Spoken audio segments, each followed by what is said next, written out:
Akıl sağlığı yerinde değil raporu. Hukuki yollara başvuracağım. Sen babaannem için mi alacaksın bu raporu gerçekten? Gerekirse yasa zoruyla evet. Çünkü o kendini aklı başında zannediyor hala. Anne sen ne dediğinin farkında mısın ya? Kadının akıl sağlığı yerinde değil net. Gitsin yatsın tedavi olsun.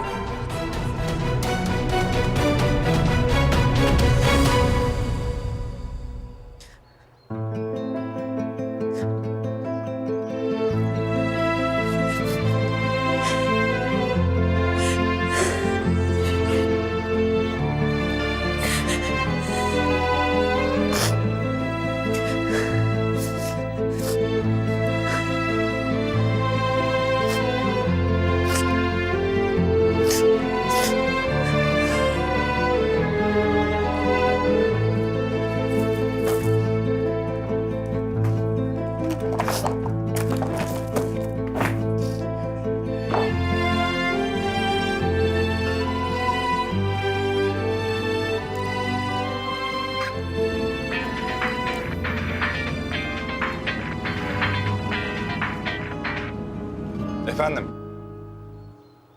Konuşmak için aramıştım. Herhalde bu kadarına hakkım var değil mi? Sonra konuşalım mı? Tamam o zaman ben seni okuldan çıkınca arayayım.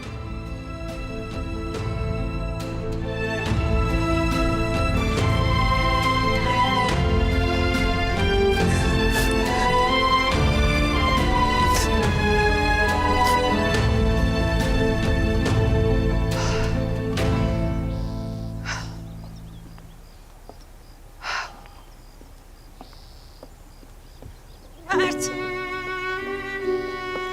Mert. Mert neden böyle yaptın?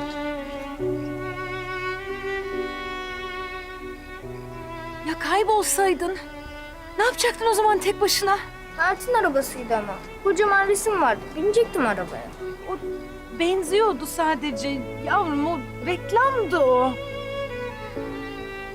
Bir daha lütfen böyle bir şey yapma. Sonra kaybolursan çok kızar Sumru annem bana. Sumru anne kızmıyor artık. Kaybolsan kızardı. Ara Sumru'yu gelsin. Bir tanem bak. Ara Sumru'yu gelsin.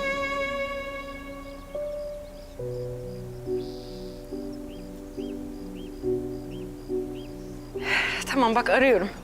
Arıyorum tamam mı?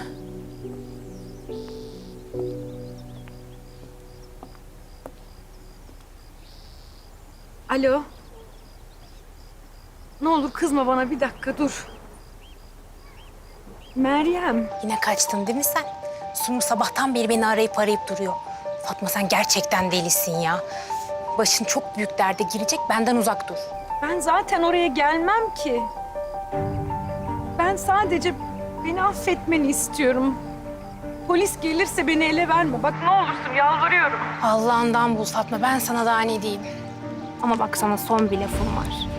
Eğer azıcık vicdanın varsa bu çocuğu da kendinle birlikte ateşe atma. Artık annesine mi teslim edersin, ablasına mı teslim edersin? Ama lütfen Mert'i ailesine ver. Bak kendi oğlunu kaybettin, bu çocuğu da kaybetme. Bırak yuvasına, evine dönsün Fatma.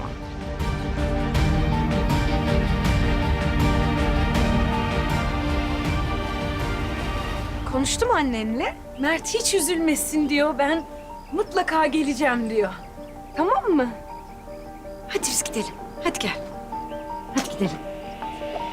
Hadi. Dün gece yaşananlardan sonra seni daha çok üzecekler. Bana karşı olan öfkeleri daha da büyüyecek. Ben kendimi düşünmüyorum. Ama seni o halde görünce...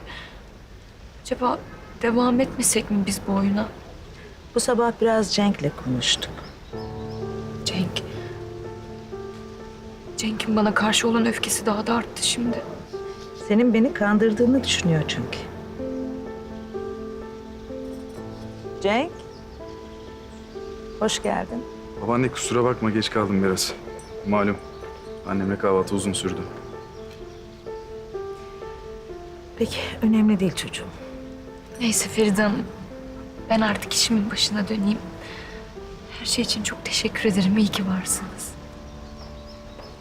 Bu arada Hüsniye teyze beni çok merak etmiştir. Ben öğlen arasında gidip gelsem mi acaba? Ben Hasan'a gönderdim. Biraz öteberi alacak, gerekeni de söyleyecek. Merak etme sen. Hadi bakayım işinin başına. Teşekkür ederim.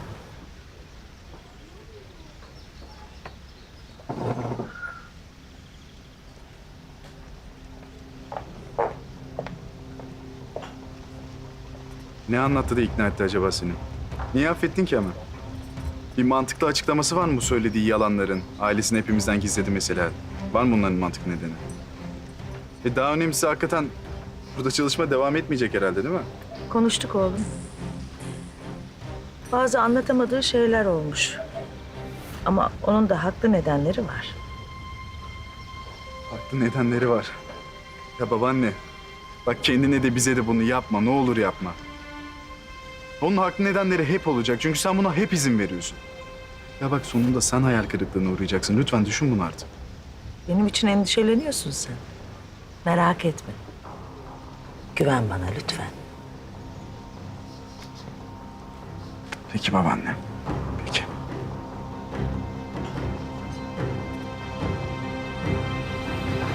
Buyur bakalım. Afiyet olsun. Sen uyumadın mı oğlum? Bu gözlerin hali ne?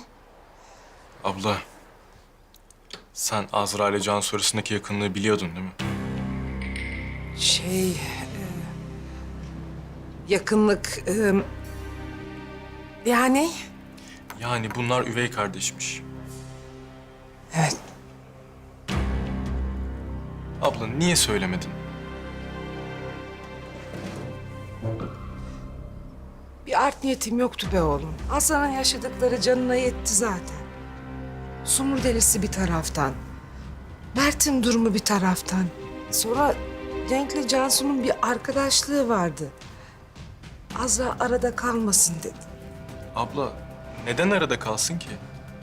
Hem şimdi daha mı iyi oldu? Akşam Cenk Azra'yı herkesin önünde rezil etti. Ne? Ne yaptı ki Cenk? Feride Hanım'ın doğum günüydü. O Sumru dediğin kadın da vardı. Cansu da oradaydı. Cenk Azra'yı herkesin önünde yalancı ilan etti. Malum miras meselesi de gündemde. Kızın düştüğü hali sen düşün. Peki Azra ne yaptı? Ay başına gelenler. Dur ben bir arayayım onu. Abla, arama. Ben de aradım, açmıyor. Benim telefonumu açar belki.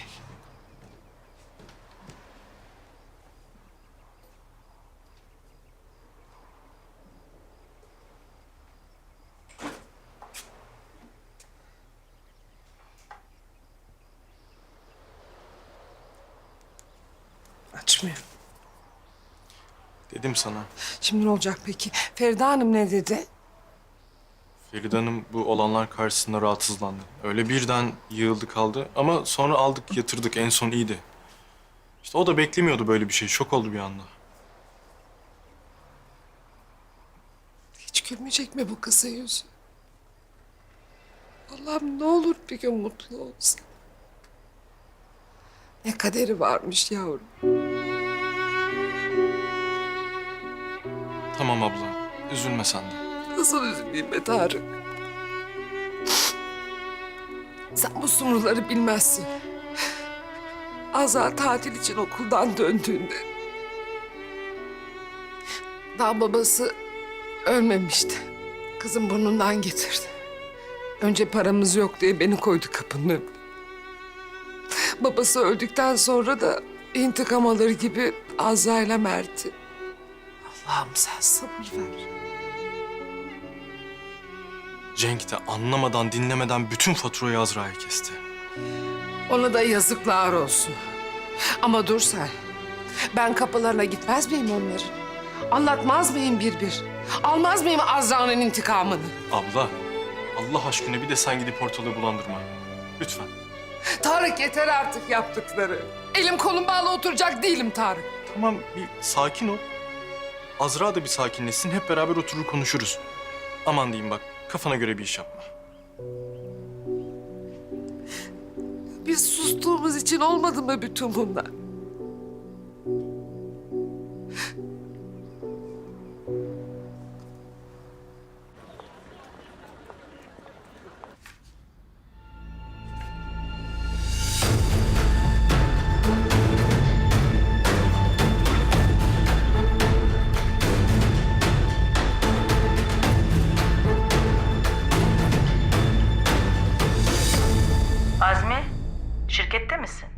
Yok, işlerim vardı, dışarıdayım. Buyurun Feride Hanım. Bu Sumru Hanım'a verdiğimiz destek kredisinin tamamını ödedik mi? Hayır, yani 3 parçalı bir plan yapmıştık. Sadece ilkini ödedik.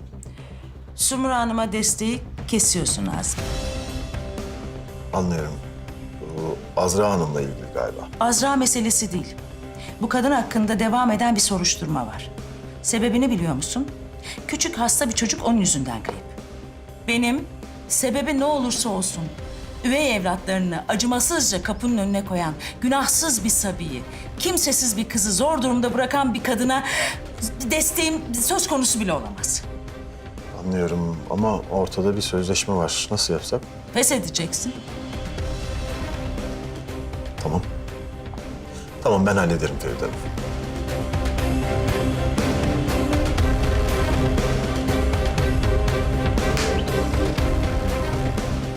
Feride.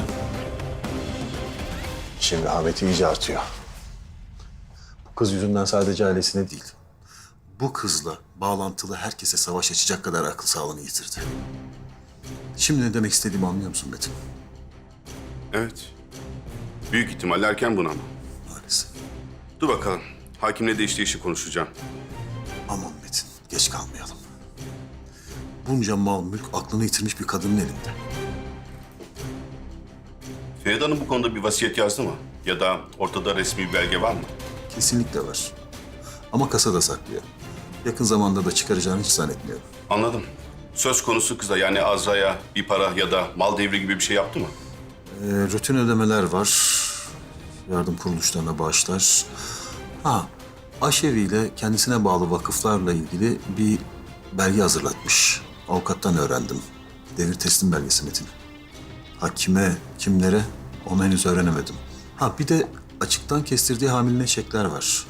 Muhasebeden çıkışları görebiliyorum ama o da muamma. Anladığım kadarıyla Feride Hanım çoktan harekete geçmiş. Bir saniye. Sulh hakimine bir arkadaşıma bir de ona danışalım bakalım ne diyecek.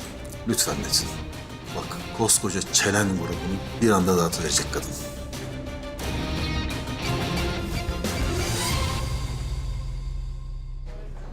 İnanamıyorum. Yani şu an gerçekten şaşkınlık içerisindeyim Serap. Ay yapma Hülya. Yani sen bari biraz dürüst ol. Sen de biliyordun söylemedin bana. Sustun.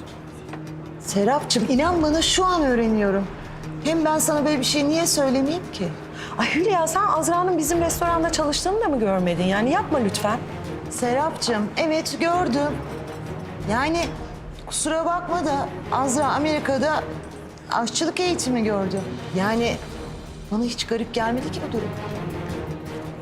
Ay bilmiyorum yani gerçekten bilmiyorum. Aklım o kadar karışık ki. Kime inanacağımı bilmiyorum. Tamam sen de haklısın. Evet gördük restoranda denk geldik. O da sessiz sakin kendi işini yapmaya çalışıyordu. Mesut'laydım hatta. Onun kayıp bir kardeşi var. O konuyla ilgili sohbet ettik. Feride Hanım'la ilgili bu durumlarla alakalı hiçbir şey konuşmadık ve ben bir daha hiç görmedim Azra'yı. Peki Sumru ne diyor bu durumlara? Ya Sumru ne diyecek? Sözde Azra onları da kandırmış. İşte kardeş olduklarını gizlemesini istemiş. Sumru Cansu yüzünden susmuş. Böyle bahaneler yani. Olur mu öyle şey ya? Neticesinde onlar çocuk, sen koskoca kadınsın. Yani ayrıca senin bir hukuku var. Bilip de söylememek olur mu ya? İnanamıyorum. Gerçekten hiç yakıştıramadım bunu Sumru'ya. Neyi yakıştıramadın Hülya'cığım? Feride Hanım'a rezil oluşumu mu? Hoş geldin Serapcığım, nasılsın? Hoş buldum Sumru.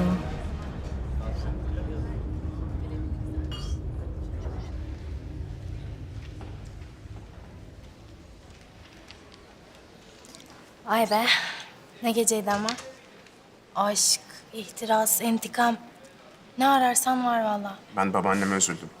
Gerisi umurumda değil zaten. Özür dilerim Arda. Ben öbürleri için söylemiştim. Babaannene ben de çok üzüldüm. Önemli değil. Gecenin kahramanlarından biri de geliyor zaten. Ay dün gece geliyor aklıma. Güleceğim gülemiyorum. Arda, Ceyda. Hadi ders başladı sınıfa. Dün gece pek uyumadık hocam. Babaannem rahatsızlandı. Kusura bakmazsınız artık ha.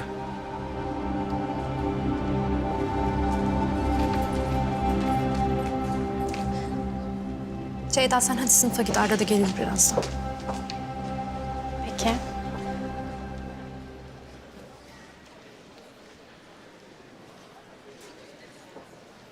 Arda.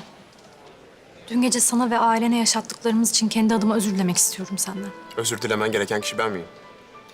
Emin değilim. Tabii ki sadece sen değilsin. Ama ben yine de üzgün olduğumu bilmeni istedim. Üzgünsünüz diye geçmiyor hocam. Siz kadının doğum gününü mahvettiniz. Kalbine indiriyordunuz. Arda ben de böyle olmasını istemezdim herhalde. Gerçekten çok üzgünüm babaannen için. Umarım iyidir. Zaten aksi olsaydı burada sizinle konuşmak zorunda kalmazdım. Arda tamam. Kızgınsın anlıyorum ama okuldayız. Ne olursa olsun sen benim öğrencimsin, ben de senin öğretmeninim. Daha fazla tartışmayacağım seninle. Hocam ben ne düşündüm biliyor musunuz? Siz bence üvey kardeşinizle bir plan yaptınız. Sonra parada anlaşamadınız. Plan patladı ve durum bu. Ha? Hayır tabii ki yok öyle bir şey. Sınıfına gider misin lütfen?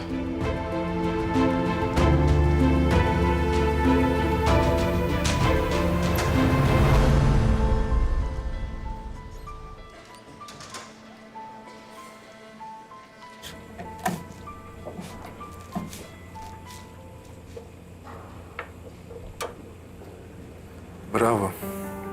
Onca yaşanan şeyden sonra hala gelip burada çalışıyorsun ya. Helal olsun sana.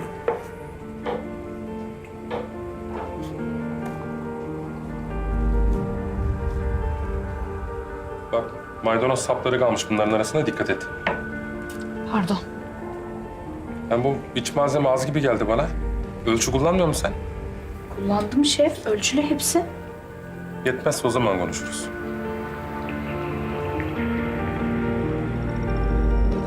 Mine, zeytinyağlılar için maydanoz ister misin? Fazla doğruyorum. Yok istemez. Ben kendim hallederim.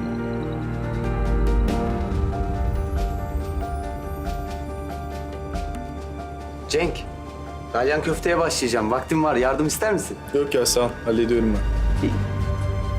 Samet bugünkü menüde kaç tane çorba çeşidi var? Ben ona göre hazırlayayım kendimi. Git listeye bak. Nereden bileyim ben?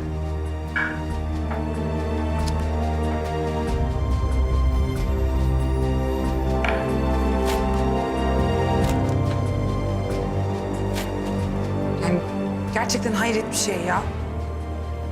Yani insanda biraz tabii utanma olur. Size ne oluyor ya böyle? Ha? Siz niye trip atıyorsunuz? Senlik bir şey yok Cenk. Benlik bir şey yok biliyorum Samet. Biz kimseye trip atmıyoruz. Hak edene hak ettiği gibi davranıyoruz Cenk Bey. Mine Hanım burası iş yeri. Benim evimde olan olaylardan kimse kendine pay çıkarmasın. Olaylar Azra ile benim aramda. Herkes işine baksın. O kadar. Eyvallah.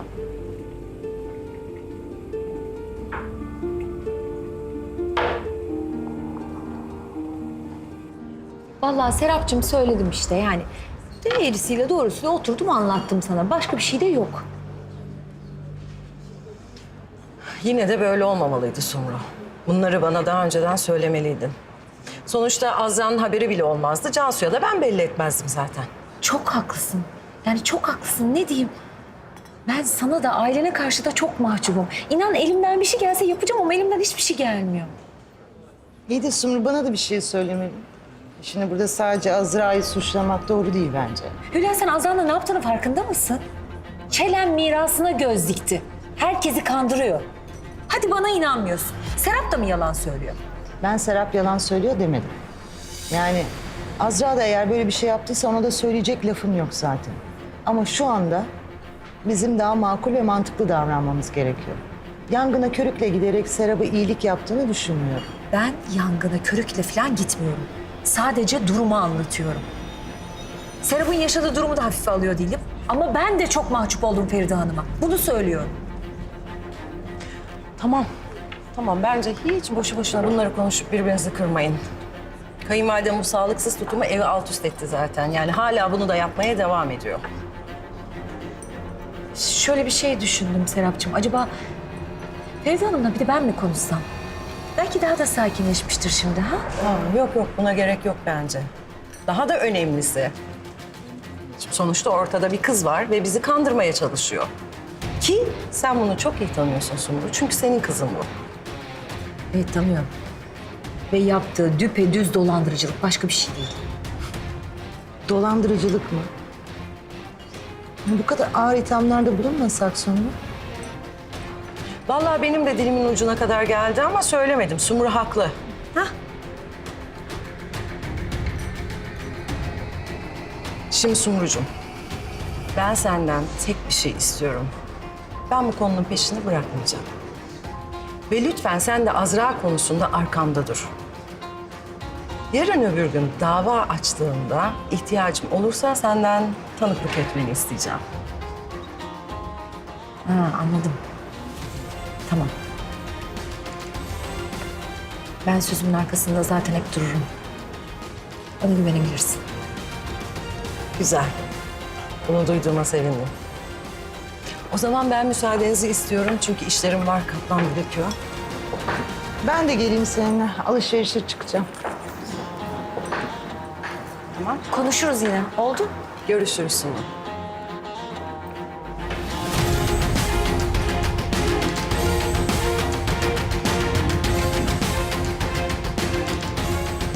Bugün başlatırız herhalde işlemleri. Evet, birazdan kaleme gideceğim. Öncelikli olarak Feride Hanım'ın akıl sağlığı için sulh mahkemesinden adli rapor talep edeceğim. Tamam. Teşekkürler Metin. Rica ederim. Gelişmelerden haberdar ederim.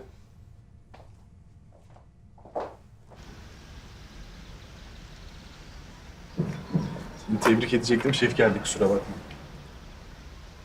Nereden başlasam acaba? Dün kapının önünde sabaha kadar kalıp ilk şovunu yaptım mesela. Tebrikler. Şov değildi. Babaanneni o halde bırakamazdım. Ayrıca onu görmeden gitmeyeceğimi de söylemiştim. Tabii tabii. Sabaha kadar kapılarda sabahlamanın bir mükafatı olmalıydı tabii. Sonra babaannemi aldın karşına, ikna edici bir konuşma, değil mi? Sonra ne oldu sonuç? Burada çalışmaya devam ediyorsun, hiçbir şey olmamış gibi. Ne güzel. Bak babaannem benden bir açıklama bekliyordu. Kendimi savunmak için değil, ona bu açıklamayı borçlu olduğum için yaptım ben. Açıklamanı yaptın ama gururlu bir insan gibi davranamadın işte. Çekip gidemedin buradan. Bence sen burada kalmak için ikna ettin zaten onu. Bak öfkeni bir yere kadar anlıyorum ama bu nefretin çok... Benimki nefret falan değil Azra. Ne o zaman? Bir kere kendini benim yerime koysana. Bir kere ya. Her gün başka bir yüzünü tanıyorum ben seni. Sen beni resmen sırlarla dolu bir girdabın içine çekiyorsun her geçen gün. Senin o girdap dediğin şey boş kuruntularım. Kurtul bence artık onlardan. Ya beni cezalandırmak için ailene de acı çektiriyorsun. Ya Feride Hanım'a bir şey olsaydı o gün? Sen bunun farkındasın öyle mi? Niye hala buradasın o zaman? Niye gitmiyorsun? Babaannen için çekip gitmiyorum. Babaannemin sana ihtiyacı yok Azra. Burada kimsenin senin o sahte, yalanlarla dolu dünyana ihtiyacı yok. Anla artık bunu. Benim dünyam sahte değil. Senden bana kalan şey bu ama Azra. Ben o babasını kaybeden, kayıp kardeşini acılar içinde arayan o kızın gerçekliğine inandım. Benim tanıdığım Azra oydu. Senin tanıdığın Azra hala aynı. Ben o kızı ilk tanıdığım yerde bıraktım. O uçurum kenarında bıraktım.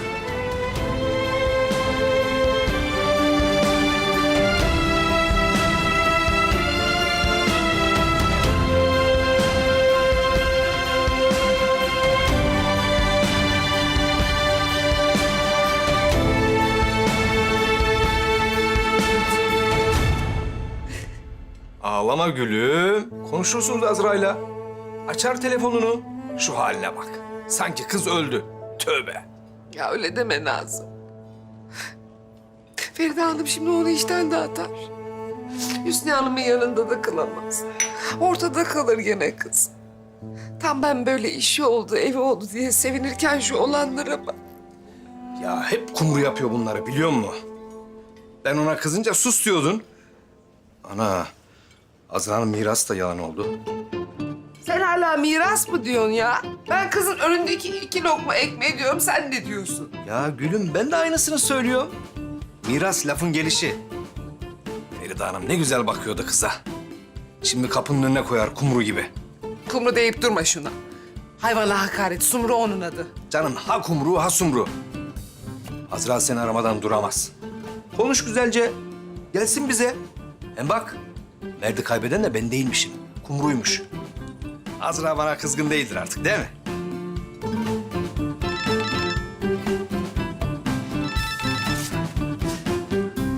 Azra. Kızım nasılsın, iyi misin? Tarık olanları anlattı. Azra kurban olayım, çık gel yavrum. Ben gene basarım bağrıma seni. Gönül abla bak, iyiyim ben. Konuştuk Feride Hanım'la, işteyim şu anda. Evet, telefonum sessizdeydi çünkü. Oh Allah'ıma şükürler olsun. Cenk'in ağzının payını verseydiniz bari. Abla ben işten çıkınca senin yanına uğrayayım mı? Öyle konuşuruz. Tamam kızım, peki. Nasıl rahatladım Nazım. Akşam uğrayacağım dedi. Ya ben demedim mi sana Azra seni aramadan duramaz diye? Abla, Azra mı aradı? Aradı vallahi Tarık. Vallahi aradı. Feride Hanım'la konuşmuşlar. İşten çıkınca uğrarım dedi.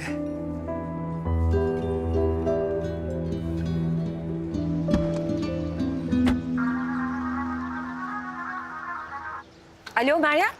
Beni rahatsız etme demek için aradım. Meryem bir dakika kapatma. Acil bir durum var. Fatma ile Mert yoklar, kaçmışlar. Yani belki seni aramışlardır diye soruyorum. Bana yardım etmek zorundasın. İyice delirdi bu kadın. Tehlikeli olmaya başladı.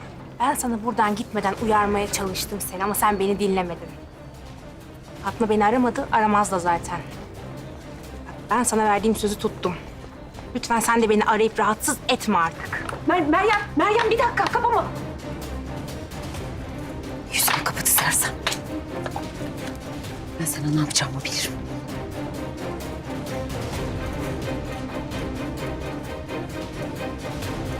Aradığınız kişiye şu anda ulaşılamıyor. Sinyal sesinden sonra mesaj bırakabilirsiniz. Alo Fatma. Ben seni ve Mert'i çok merak ediyorum. Lütfen bu mesajı aldığın zaman beni mutlaka ara. Neden kaçıp gittiğini anlamıyorum. Biz bunu yüz yüze konuşup çözebiliriz. Mert'e ne kadar düşkün olduğunu biliyorum. Sizi ayırmak gibi bir niyetim yok. Çok iyi baktığını da biliyorum. Lütfen mesajımı aldığında beni ara. Ne olursun Fatma. Bak ben bir anneyim. Beni anlarsın. Seni de Mert'i de çok merak ediyorum. Lütfen ara.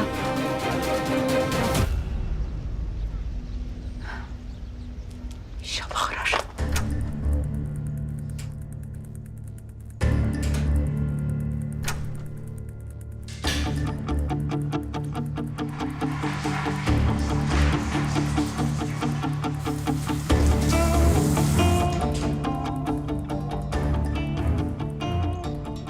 Dün özür diledik diye kendine bir şey sanma. Hocaya dua et sen. Hatta müstakbel yenge kontenjanıyla okulu da bitirirsin artık sen. Kıl kuyruk. Bak bana hiç bulaşma. Sonra kötü olur. Hadi devam et. Ne bulaşacağım lan sana? Pisliğin tekisin. Oğlum. Sen illa dayak mı yemek istiyorsun lan? Ha? Ne o? Abin hocayı kapsın, sen de okuldaki en güzel kızı kap. Kimsiniz oğlum siz? Çorbacılar.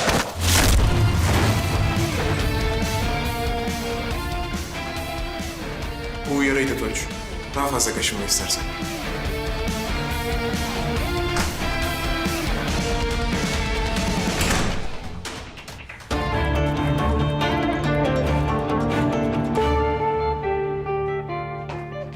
Serap Hanım, Azmi Bey geldi. Hoş geldiniz Azmi Bey. Hoş bulduk. Buyurun lütfen. Feride Hanım'ı merak ettim de sağlığı nasıl görmek istedim. Daha iyiydi, teşekkürler. O da erkenden kalktı, restorana gitti. Belkıs bize kahve getirir misin? Tabii. Nasıl içersiniz? Sade olsun lütfen.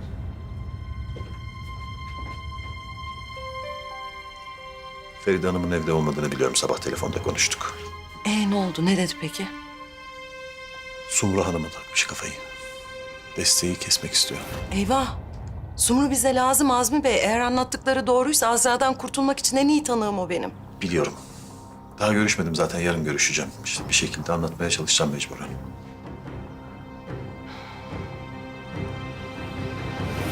Serap Hanım, sıkmayın siz canınıza. Bakın ben avukattan geliyorum. İşlemleri başlattım. Metin benim çok eski arkadaşımdır. Prosedürü elinden geldiğince hızlandırmaya çalışacak. Güzel. Peki bu vasiyetnameyi bulamadık. O nasıl olacak? Merak etmeyin, onu bana bırakın siz. İlk iş zaten gıyabında akıl sağlığı raporu isteyeceğiz. Sonrası mahkemenin işi. Ama ben Feride Hanım'ın bu halde çok sağlıklı çıkacağını düşünmüyorum. Onu biz bilemeyiz tabii. Yani doktorlar görecek, neticesinde onlar karar verecek. Tabii. Ama bizim yazılı beyanlarımız da çok önemli. Ben sizin için bir beyan hazırlattım. İsterseniz bana vekalet verirsiniz, ben gidip imzalarım ama hakkınızdır tabii. Ben okumak istiyorum, ona göre imzalamak istiyorum derseniz beraber avukata gidelim. Ya yok, ben sıkılıyorum o prosedürlerden. Ben vekaletname vereyim, siz gerekli yerlere imzayı atarsınız. Ben sana dalaşma demedim mi şununla ya? Sen dur bu onun daha iyi günleri.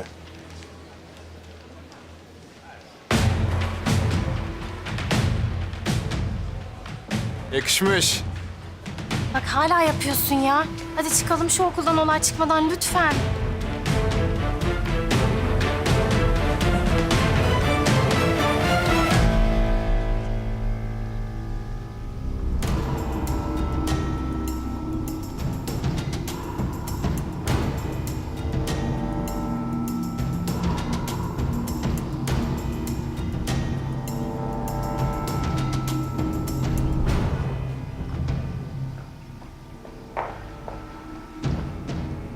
Gelmeden ararım demiştin.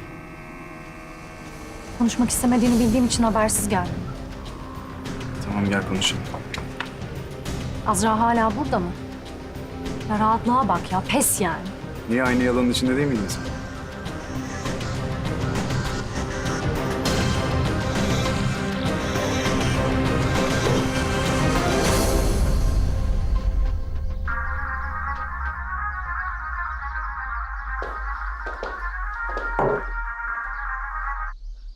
Alo Fatma.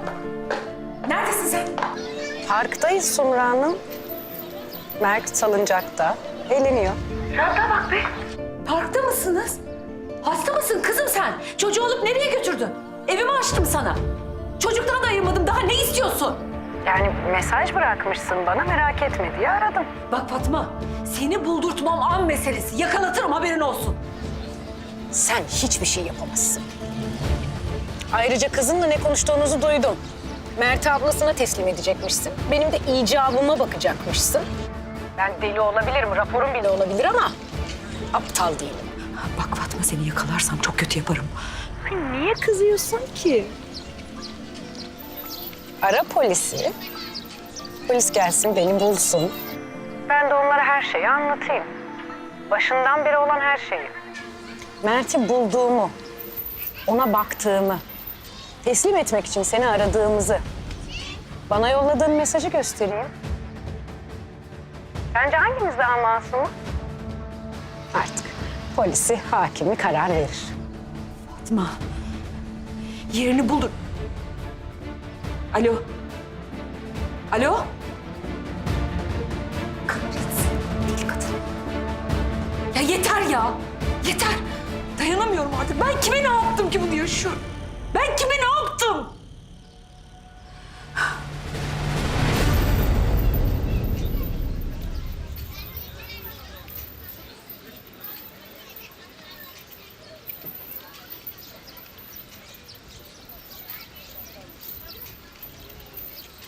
Ne yapalım?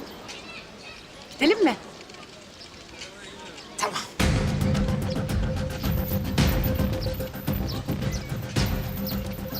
Hadi bakalım. Şunu da bir bozduralım da.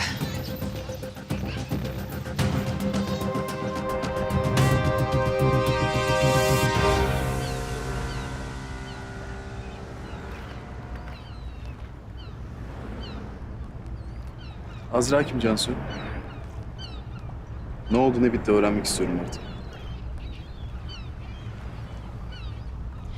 Küçükken annem babasıyla evlendi. Birlikte büyüdük. Azra hayatında okullara gitti. Sonra babası sayesinde başarıdan başarıya koştu. Amerika'dan burs kazandı. Tatil için geldiğinde de olanları biliyorsun artık zaten. Siz birlikte büyümediniz mi ya? Bu kadar mı anlatacakları? Ne bilmek istiyorsun? Onu babaannemin gözünde bu kadar değerli kılan şey ne? Onu öğrenmek istiyorum. Belki de ailede ona değer veren tek kişi babaannen değildir. Ne demek istiyorsun sen? Cenk, ben buraya ikimizi konuşmak için geldim. Sen bana hala Azra'yı soruyorsun.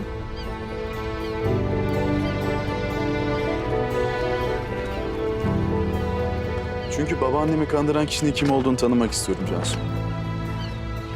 Ya sana inanamıyorum ben ya. Ya sana duygularımı açtım. Yıllardır içimde tuttuğum aşkı söyledim. Ya ben yıllarca beni sevebilme ihtimalinle yaşadım. Ve bana evet dediğinde bu Azra'yı kıskandırmak için oldu. Yani deliler gibi sevinsem mi? Yoksa bana yaptığın ayıp için üzülsem mi bilemedim. Yani beni ne duruma düşürdüğünün farkında mısın? Cansu, ben sana her zaman dürüst oldum. Azra konusunda da öyle. Biz bunu birlikte deneyelim dediğimde sen de bana ben de varım demedin mi? Peki böyle nasıl oldu? Elimi tuttuğumda gözün Azra'yı aramadı mı? Yanımda oldun çünkü onun görmesini istedim. Cansu, ben sana vaat vermedim. Biz bunu becerebilirsek devam ettirelim istedim. Ben bunu annemle bile paylaştım ya. Sadece zamana ihtiyacım vardı. Sen bunu anlamak istedin. Ne için zamana ihtiyacım vardı? Azra'nın sana gelmesi, seni sevmesi için mi?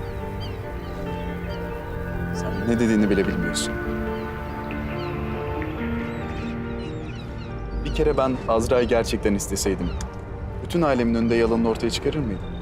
Senin asıl sinirlendiğin mirasa konması ya da babaannenin gerçekleri görmesi falan değil. Senin asıl sinirlendiğin sevdiğin kadının sana yalan söylemesi. Azra'dan bahsediyorum.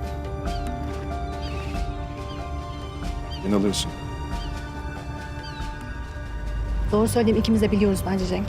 Sen bana doğrudan bahsetme Cansu. Bugünlerde hiç bahset. Sen beni de kandırdın, ailemi de kandırdın. Şu olaylara bak ya. Karşılaştığım şeye bak. Bütün olanların içinde tertemiz kaldığını düşündüğüm arkadaşım, güvendiğim, sevdiğim arkadaşım bana yalan söylüyor. Azra öyle istedi. Azra öyle istedi ya da böyle istedi. Ne fark eder? Sen bana gerçeği söylemeliydin Cansu. Gerçeklerin ortaya çıkacağını hiç mi düşünmedin? En çok korktuğum şey buydu zaten. En çok korktuğun şey buydu ama bile bile devam mı ettin?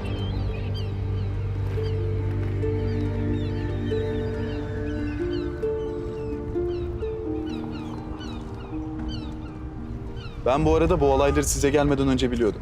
Bir gün öncesinde öğrenmiştim her şeyi. Sırf senin ağzından duymak istedim ben gerçeği.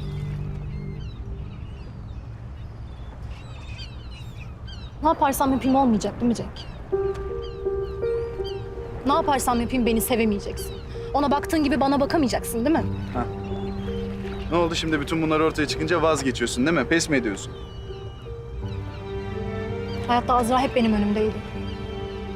Ben yıllarca farkında olmadan Azra ile savaştım.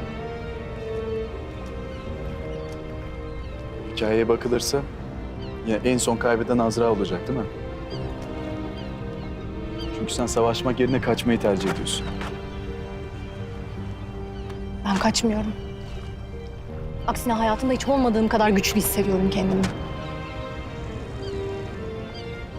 Cenk, ben artık senin sevgini dilenmekten çok yoruldum. Sana acı çektiren, aileni dağıtan, sonra da timsah gözyaşları döken bir kadını mı istiyorsun? Peki tamam, öyle olsun. Ama yıllarca hiçbir karşılık beklemeden seni seven benim. Hiçbir vaat, hiçbir şey istemedim senden. Şimdi hangimiz daha çok seni sevdik bir düşün istersen.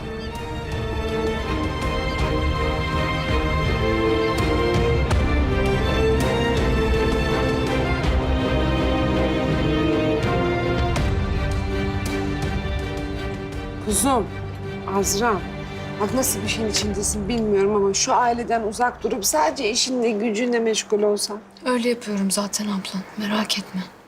Ne zaman sorsam bana kaçamak cevap veriyorsun. Şu miras senin başına iş açacak. Sen böyle bir kız değilsin ki. Parayla pulla işin olmaz ki senin. Abla bak, ben sadece Feride Hanım'a yardımcı olmaya çalışıyorum. Ne olur nedenini sorma. Azra, yemek yer misin? Bir şeyler söyleyeyim mi? Yok Tarık, sağ ol. Kalkacağım ben zaten şimdi. Hüsniye teyze merak etmiştir beni. Peki, tamam. Ama ne zaman bir sıkıntı olursa mutlaka ara. Doğru söylüyor. Bak biz hep buradayız. Ne zaman bulanırsan çık gel. Hem Nazım da çok pişman biliyor musun? Gelsin bizde kalsın diyor. Çok üzülüyor. Ablacığım çok sağ olun, eksik olmayın. Ben kalkayım artık.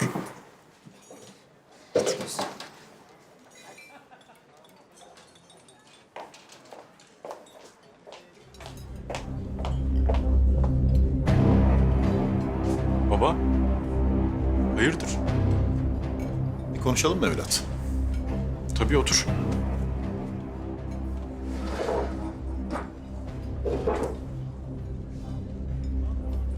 Hayrola, gerginsin? Azra niye gelmiş evlat? Hiç. Yani Gönül abla merak etmişti kızı. Ben de merak ediyordum o akşamdan sonra. Öyle konuşmaya gelmiş. Anladım. Feride Hanım sağ olsun. Azra'yı dinlemiş. Öyle yargısız infaz yapmamış herkes gibi. Oğlum, ben de öyle bir şey yapmadım. Bilmiyorum babacığım, o akşamki tavırların pek böyle değildi. Tarık, oğlum ne yapsaydım? Serap Hanım'ın yanında Azra'nın tarafını mı tutsaydım? Baba, bak unutma bana bir söz verdin. Azra'ya zarar vermeyeceksin.